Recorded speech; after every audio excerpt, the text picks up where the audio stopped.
guess as far as Federated farmers are concerned, the dairy payout is the main conversation for your sector?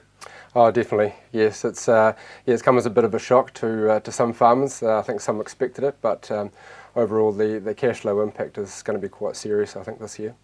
I mean, seriously, everybody was hoping that it wasn't going to be down where it is, and we still don't really know, do we?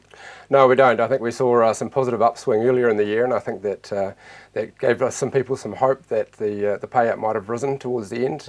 Unfortunately, we've seen the opposite effect.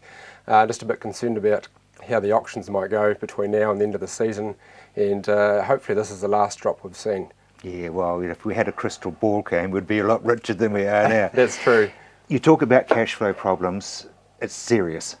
It is. It is. A payout drop at this late in the season is really only spread over a couple of months that remain in the season, the last 4 months.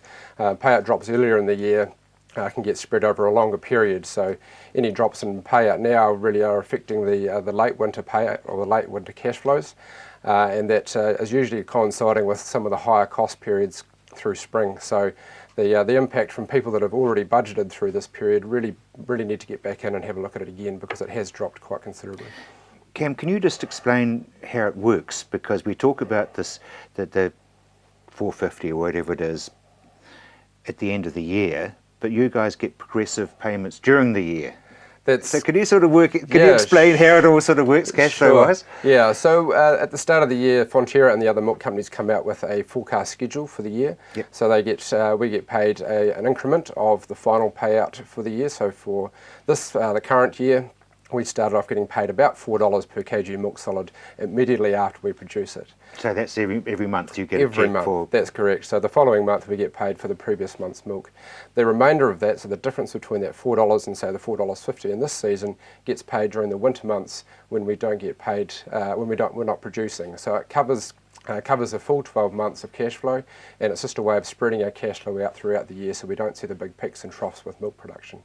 So if you, because we've had a drought, dry off early, your other bits kick in as soon as that happens. That's correct, yes. So we do get some of the what they call retrospective payments. So that's payments related to milk that's been produced in the past. It does kick in around about February, and so that has encouraged some people that have been hit by the drought, that they have received some of that money from previous production and has got them through. The downside is that money is starting to run out. So coming into winter, when a lot of that production, that late autumn production, that cash flow would normally have got us through the winter, that money is now no longer there.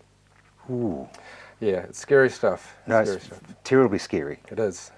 Because when it was $8 or whatever it was, I mean, you guys would have sat there and went, winter's fabulous because we're getting a lot more than we did get. Yes, yeah, exactly. And we had a really good weather season to boot with that season. So whereas this year we're looking at drought conditions that have affected winter crop yields, it's affected grass crops. People have gone to once a day early. So not only are we looking at a lower payout, we're looking at lower overall production for the season. So lower winter crops. So there could be some added cost to the winter that we haven't seen yet. And now, of course, you're staring down the barrel of less nitrate being able to be used. That's correct, yeah. So coming into next season, if we are looking at nutrient reductions, or some areas making nutrient reductions soon, then that could also impact on production coming through that spring period. So there seems to be a series of hurdles that are lining up for us, unfortunately. We've had a really good year last year. This is the time to make up for it, and yeah, it'll be a real test. Federated farmers, you'll be watching very closely people's mental state, and you'll be there for a lot of people. Yes, I think a big part of my role as the new dairy chair for the area is going to be supporting people through this period and just reminding them about what's important this time of year, that they're looking after not only their stock and their business, but their families and their neighbours as well, that it can be quite a stress on the mind when you're going through some of these cash flow difficulties. So I think, yeah, a big part of my role, as I say, is to get out there and just make sure people are talking and helping each other. I guess really it's a case of encouraging people to talk to their consultants, talk to you, so that you can say there's a lot of other people wearing the same cloak, and their accountants and bank managers. They're really important. Yes, no, definitely, yes. I think getting out and talking, having a plan, I've found talking to a number of farmers out there has been a huge weight off the mind. If they can see that there is a way through it, then that just relieves the stress. So it's talking to all your support people, particularly your professionals, the accountants and the bankers, And I think if you can get that peace of mind that the support is there and that the finances are there, then that helps you get through that period. Takes big courage though to go and talk to your accountant or your bank manager and say, look, I'm really in fertiliser here. Yes, you know what I mean? Yes, no, certainly.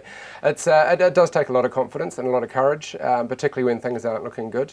But from what we've heard from a lot of the real professionals out there, that they are more than willing to support them. The banks and the finance situation at the moment is looking pretty good. So for those that are in a reasonable stable financial position, that the banks are willing to step up and help them through this period. I mean, a lot of them will still have a hell of a lot of collateral. They do, yes, and we are coming off a very good payout year. So for those farmers that have put that money away and paid off a little bit of debt, we'll probably have that facility available to them to draw on again. So it's there again, it's just that long-term planning too. So it's right through to cash flow to the Christmas, and then from then on things will look more positive. So really it's planning to that Christmas mark is the vital part.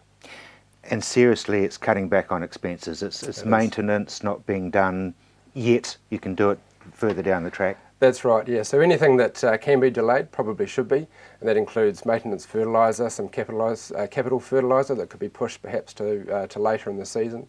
Looking at perhaps your staffing arrangements. I mean, we don't really want to be laying people off, certainly, but you may not renew them. Yeah, you may exactly. not replace them if they move on. Yes, that's right. Or perhaps maybe employing your last junior to later in the season, just to help with that cash flow during the tight periods. There's probably a few guys that have to put an apron on. There will be, yes. I think you'll see a lot more people, maybe kids and wives and other family down in the shed helping out. But that's all part of farming. It is a family business, and I think ultimately farmers will probably become better farmers for it throughout the other side.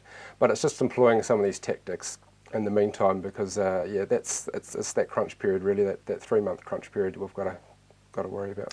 I think the neat thing, Cam, is that once you make the decision to talk to your banker or your accountant, or both at the same time, you walk out feeling great because you know there's people in your corner. That's right, yeah. It's support is the big one really for us, and that's what we're encouraging people to do, is to get out there and get the support around them and talk to their neighbours. As we say, everyone's going through this. All the milk companies, all the farmers in New Zealand are all feeling the same pain. So it's getting out there and discussing your problems with your professionals and with your neighbours, because it is a huge weight off the mind when you know you've got that much support behind you. I mean, and we are very inclined through the national media and through advice on this program that it's all doom and gloom, but we've had it before and we've come out of it.